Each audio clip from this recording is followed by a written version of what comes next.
আজকাল বই আমার সাথে কেউ কালেকশন ভার্সেস করতে চায় না গায়। আচ্ছা একটা বুলাইন বে দিতেছে ওরা নেই তো। সাকিব ভাই আপনি কালেকশন পারচেজ করে অনেকেরই হারাইছেন, কিন্তু আমাকে জীবনে হারাইতে পারবেন না।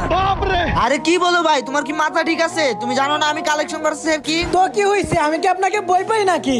ভাই রে ভাই, তোমার তো দেখি সেই কনফিডেন্স। আচ্ছা ঠিক আছে শুনো, আমি যদি তোমার কালেকশন ভার্সেস না হারাইতে পারি, তোমার আমি 10,000 ডায়মন্ড গিফট করব। আজ একটা বিরাট ফাটাফাটি হয়েছে। নেন ভাই, তাইলে প্রথমে আপনি আমাকে এই বান্ডিলটা দেখান। না না, এই বান্ডিল তো আমার কাছে নাই। নেও, তুমি পারলে এই বান্ডিলটা দেখো। না ভাই, আমার কাছে তো আপনার এই বান্ডিলটা নাই। আচ্ছা আপনি এই বান্ডিলটা দেখান। না না না, এইটা না, এইটা দেখান। আরে ভাই বুঝলাম না, তুমি কি সব ড্রেস আপ দেখাও? এটা তো আমার কাছে নাই। তুমি পারলে আমার এই বান্ডিলটা দেখাও দেখি। না না, এই বান্ডিল তো আমার কাছে নাই। কিন্তু ভাই আমি বুঝলাম না আপনি কি কালেকশন পারচেজ কিং। আমি যে ড্রেস আপ দেখাই ওই ড্রেস আপ তো আপনি দেখাইতে পারেন না। আচ্ছা এবার তুমি কি ড্রেস আপ দেখাইবা দেখাও। যদি আমি না দেখাইতে পারি তাইলে তুমি হই। আচ্ছা নেন ভাই, পারলে আপনি এই বান্ডিলটা দেখান। হাই হাই রে, এই বান্ডিল তো আমার কাছে নাই। আমি তোমারে 10,000 ডায়মন্ড গিফট করতেছি। না ভাই, আমার ডায়মন্ড লাগবে না, আমি তো আপনার একজন সাবস্ক্রাইবার।